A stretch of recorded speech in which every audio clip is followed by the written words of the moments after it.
The morning sun rises over the Sea of Galilee. The hills are still, and the air carries a quiet expectation.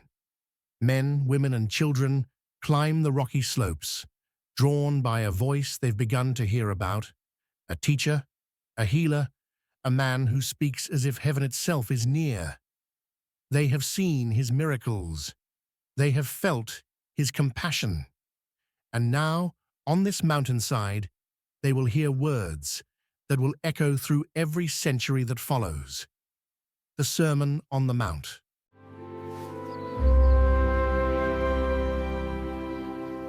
He sits upon a large stone, calm and composed. The crowd falls silent, their faces lifted toward him in quiet expectation. Above them, birds circle slowly in the clear blue sky. Jesus raises his hands slightly. I have called you here today to share a message of hope and love. A simple gesture that draws every gaze. Warm light surrounds him, the morning sun, wrapping his figure in a gentle glow. Men and women exchange looks of wonder, sensing something sacred unfolding. His eyes are filled with compassion, deep and steady, and as the light spreads across the hillside, the people sit in reverent silence, waiting for the words that will change their lives forever.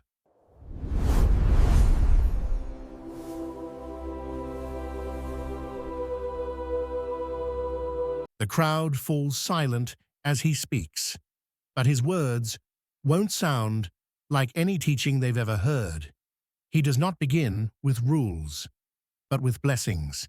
Blessed are the poor in spirit, for theirs is the kingdom of heaven. Blessed are those who mourn, for they will be comforted. Blessed are the meek, for they will inherit the earth. Blessed are those who hunger and thirst for righteousness, for they will be filled. Blessed are the merciful, for they will be shown mercy. Blessed are the pure in heart, for they will see God. Blessed are the peacemakers, for they will be called children of God.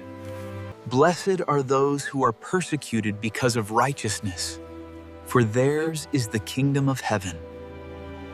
Blessed are you when people insult you, persecute you, and falsely say all kinds of evil against you because of me.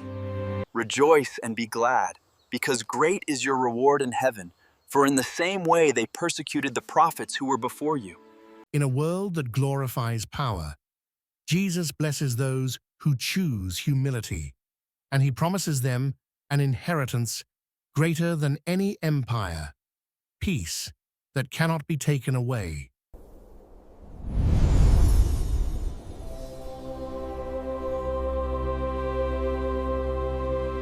You are the salt of the earth.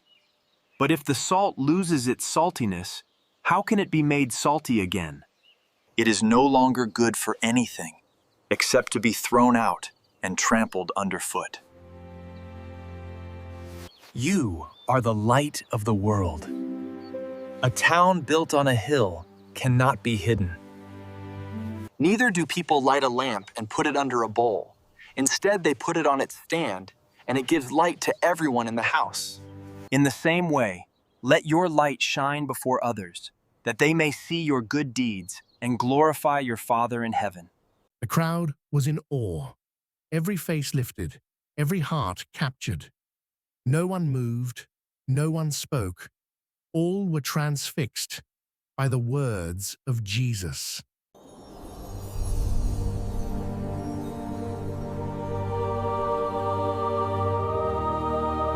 Do not think that I have come to abolish the law or the prophets. I have not come to abolish them, but to fulfill them.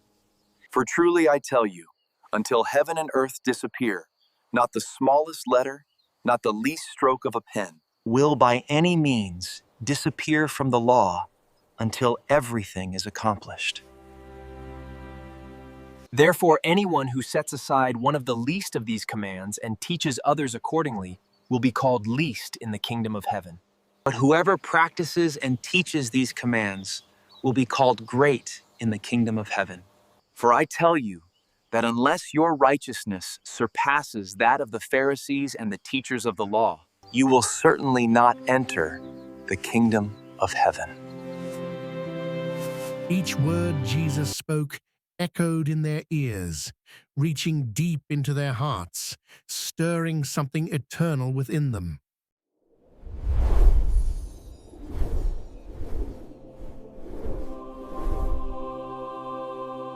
You have heard that it was said to the people long ago, "You shall not murder, and anyone who murders will be subject to judgment." But I tell you that anyone who is angry with a brother or sister will be subject to judgment. Again, anyone who says to a brother or sister, "Raka," is answerable to the court, and anyone who says, "You fool," will be in danger of the fire of hell. Therefore, if you are offering your gift at the altar, and there remember that your brother or sister has something against you, leave your gift there in front of the altar. First go and be reconciled to them, then come and offer your gift. Then settle matters quickly with your adversary who is taking you to court. Do it while you are still together on the way. Or your adversary may hand you over to the judge, and the judge may hand you over to the officer, and you may be thrown into prison. Truly, I tell you, you will not get out until you have paid the last penny. When you hear these words, something shifts inside you. You begin to see your life more clearly and feel the call to change.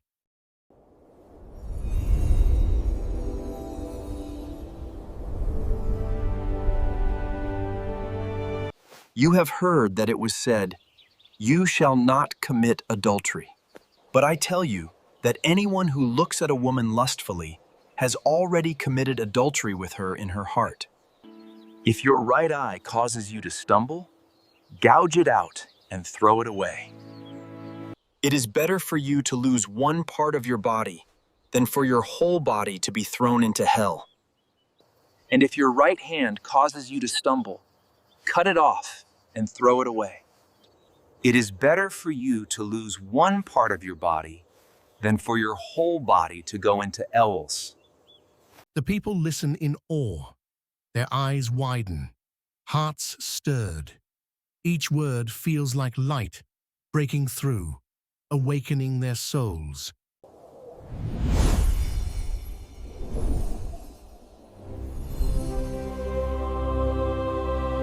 It has been said, anyone who divorces his wife must give her a certificate of divorce.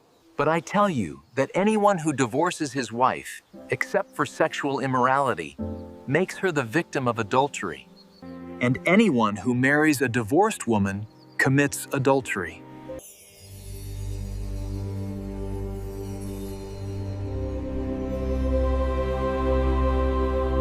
Again, you have heard that it was said to the people long ago, "Do not break your oath, but fulfill to the Lord the vows you have made." But I tell you, do not swear an oath at all, either by heaven, for it is God's throne, or by the earth, for it is his footstool, or by Jerusalem, for it is the city of the great king. And do not swear by your head, for you cannot make even one hair white or black. All you need to say is simply yes or no, and anything beyond this comes from the evil one.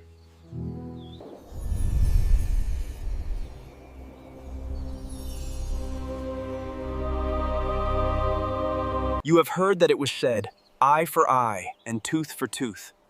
But I tell you, do not resist an evil person. If anyone slaps you on the right cheek, turn to them the other cheek also. And if anyone wants to sue you and take your shirt, hand over your coat as well. If anyone forces you to go 1 mile, go with them 2 miles. Give to the one who asks you, and do not turn away from the one who wants to borrow from you.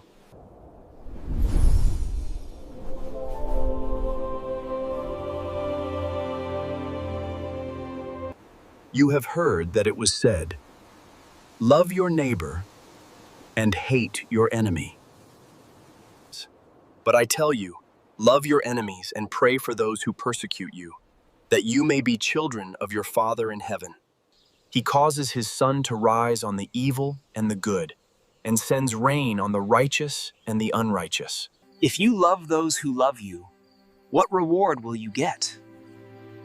Are not even the tax collectors doing that? And if you greet only your own people, what are you doing more than others? Do not even pagans do that? Be perfect, therefore, as your heavenly Father is perfect. In that moment, two men stand in silence. Then one steps forward and embraces the other. Forgiveness washes over them, and peace fills the mountain air. The Sermon on the Mount is not a list of rules. It's an invitation, a map to the heart of God, a new way of seeing the world, where weakness becomes strength and love becomes law.